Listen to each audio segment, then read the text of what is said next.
o que você acha? Isso aqui primeiro antes daquilo, aquilo antes disso, crime, e aí era longo o questionário. A última questão você podia colocar lá, falei, qual é a sua opinião? Que assunto mais você colocaria de importante para ser efetivado em 2019? Aí a PAMEC fez esse movimento e tudo que é mediador aqui do país foi lá e colocou mediação, produziu até um texto. Tinha um texto, porque aqui o campo era curtinho, cabia só aqueles tantos caracteres, então produzimos lá um texto e todo mundo colocou aquele texto lá e eu acredito que tenha dado o resultado que deu. Nós vamos ver adiante. Essa consulta pública foi feita, então, no mês 8 de 2018. Foi não deu um mês que ficou isso circulando.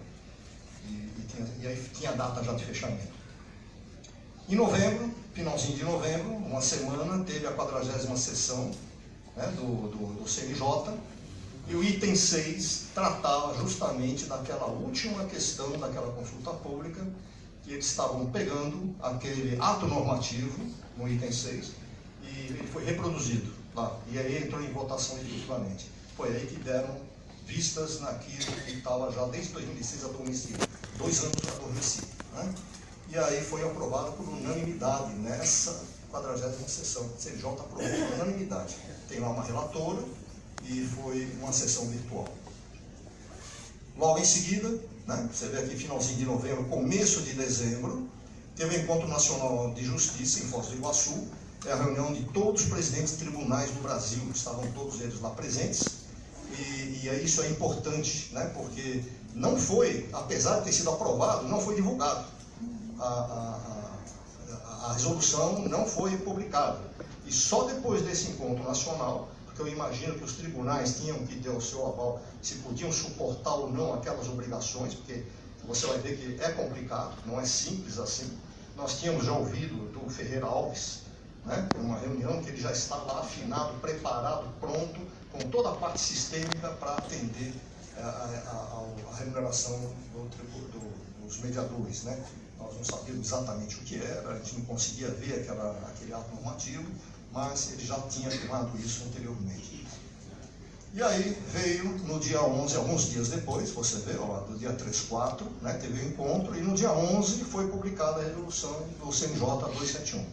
Então ela estabelece todos os critérios, qualquer tribunal, se pegar essa resolução e implantar, está valendo, teria poucas coisas para serem adaptadas ou para que aquilo tornasse factível, né, dentro de cada tribunal, dentro da sua realidade.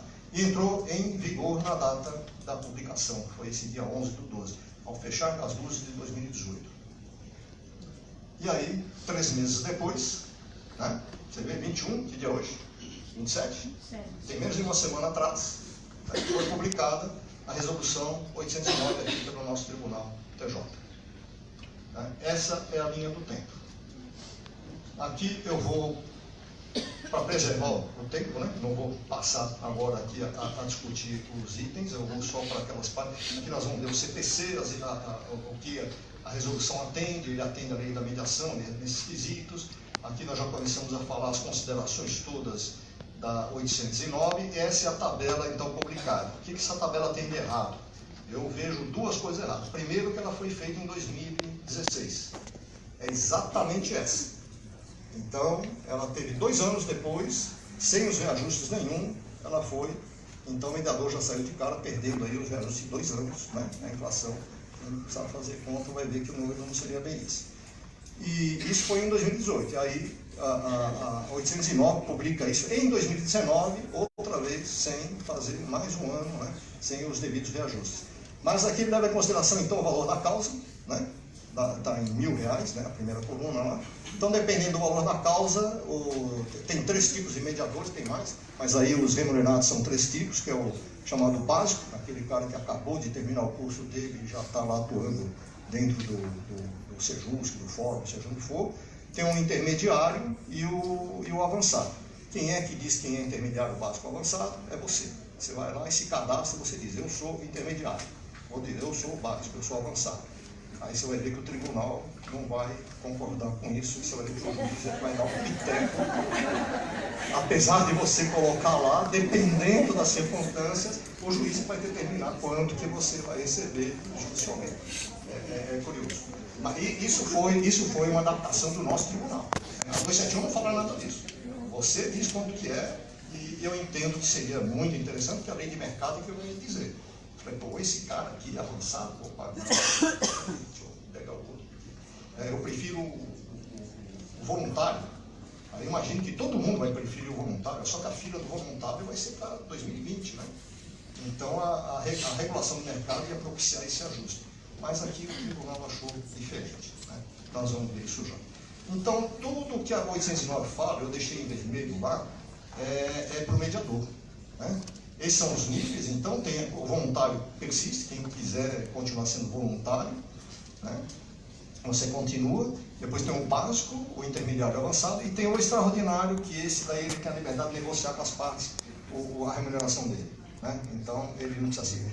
Não quer dizer que ele precisa cobrar mais caro, ele pode cobrar até mais barato, mas é negociação e ele não está preso a esses números tabelados, né? Esse é o extraordinário. E aí está lá outra vez o mediador, né? É sempre o mediador, outra vez o mediador, né? E ela é toda feita para o mediador. Tá? Tem que ter cadastro, né? Quem não tiver ainda, eu acho interessante, muitos de vocês não estão cadastrados. Como é que eu percebi isso? O material que a Natália mostrou para nós, lá, que é o NUPEMEC em números, ele fala em quase 4.000 mediadores em São Paulo. Eu fiz um filtro lá no cadastro, tem 1.300 e alguma coisa. Né? Quer dizer que tem 3.000 mediadores de São Paulo que atuam, segundo o NUPEMEC, e que não estão cadastrados. Então, vocês têm que se cadastrar. Quem não cadastrar não recebe. Não tem nem sua faixa lá, não tem como. Vocês têm que procurar fazer o cadastro no CNJ e o cadastro no TJ. São os dois cadastros necessários para você poder atuar como mediador. Tá bom. Então, continua aqui uma série de considerações que eu faria aqui a respeito do mediador, né?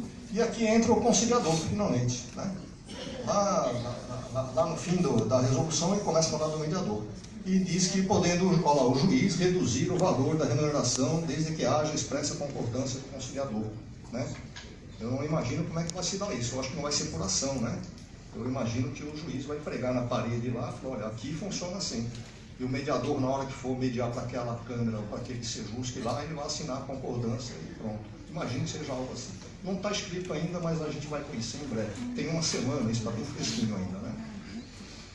E o valor da remuneração do conciliador será fixado pelo juiz. Eu gostaria que levantasse a mão aqui, quem é conciliador? Tem mediador e tem conciliador. Quem é conciliador? Então, todo mediador é conciliador. Não é? É que nem aquela pergunta, qual mês tem 28 dias? Todos os meses têm 28 dias. Então, todos nós somos conciliadores. Né? Não é verdade? Então, o conciliador aqui depende da sessão que você estiver fazendo. Naquele momento você está conciliador. Né? Se tratar de um caso de família, de divórcio, você está mediador naquele momento. Né? Raros são aqueles que são só conciliadores. Né? Mas essa é a realidade. Então, esse conciliador é cada um de nós aqui, dependendo do assunto que a gente estiver tratando lá. Quando você preenche aquela tabela lá do TJ aqui de São Paulo, você põe um xizinho lá, se você é só mediador, só conciliador, ou se você é os dois. Todo mediador, ele recomenda lá, quando você puser mediador, assinar para o conciliador também. Pode observar. Então, todos nós somos, né? Só para deixar. E o pré-processual tem um tratamento à parte, né? O pré-processual, o mediador é nivelado com o conciliador. O conciliador, pela tabela, ele é sempre básico.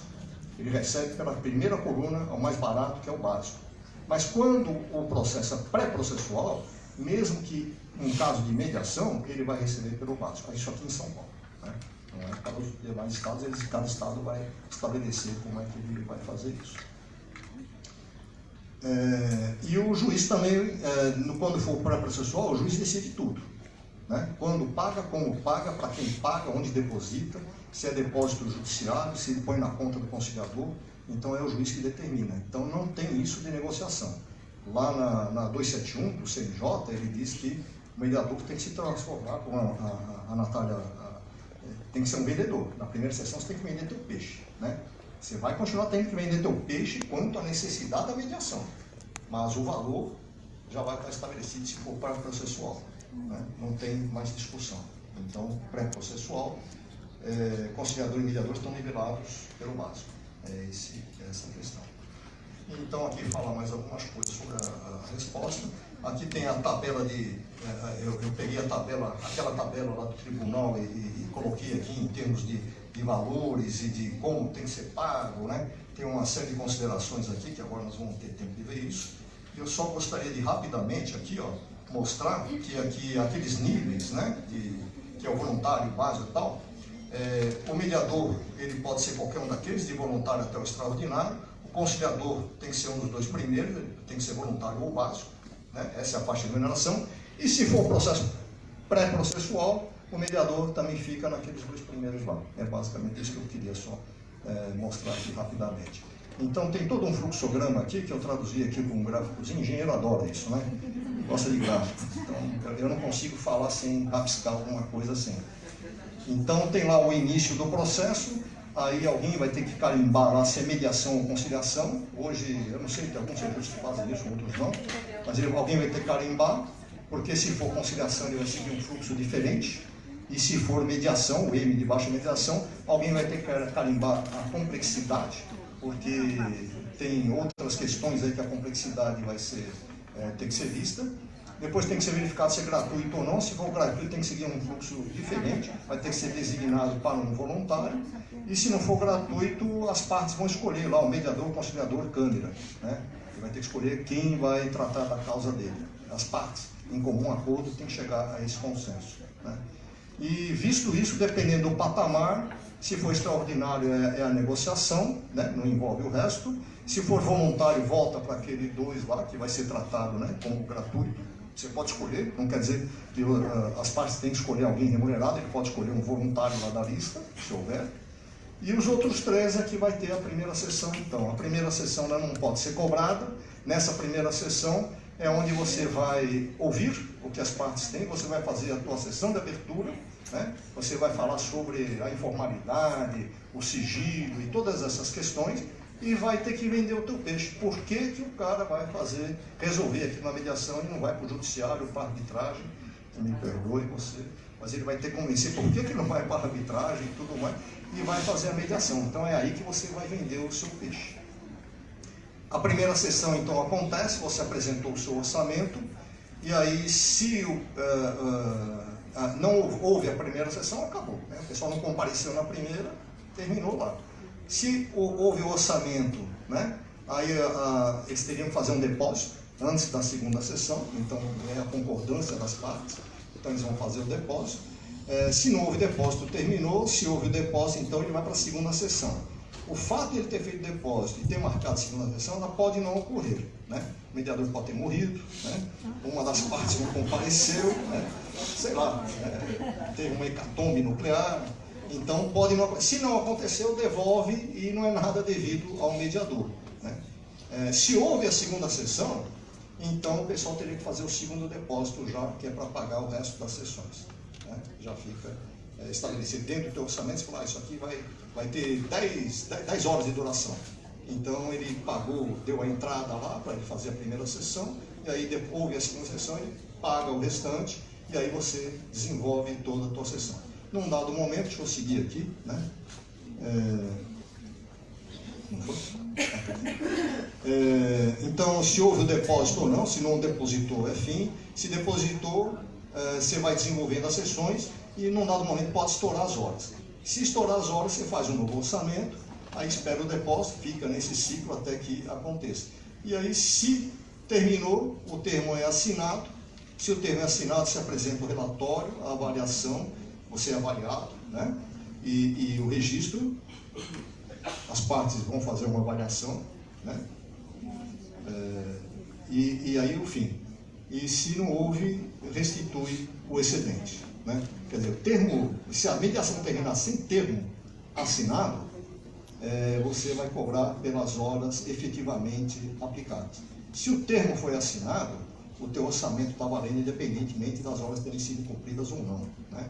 Isso fica muito equiparado ao serviço do advogado, que o advogado merece o que ele tem que ser recebido, independente se resolveu na mediação, se foi no caso posterior. É a mesma ideia que é aplicada aqui. Então, me pareceu muito justo isso. Aqui ainda tem aquela questão do pré-processual, né, que é o juiz que estipula tudo, né, ele fixa o valor, quando vai ser pago e a forma de pagamento, né. Aqui, se o valor for menor que o básico, o juiz poderia determinar isso, aí tem que ter o aval do conciliador, né? E aí segue da mesma maneira. Eu teria mais coisas aqui para contar para vocês, mas eu acho que por hora é o que nós temos, é o que o tempo nos permite. Muito obrigado.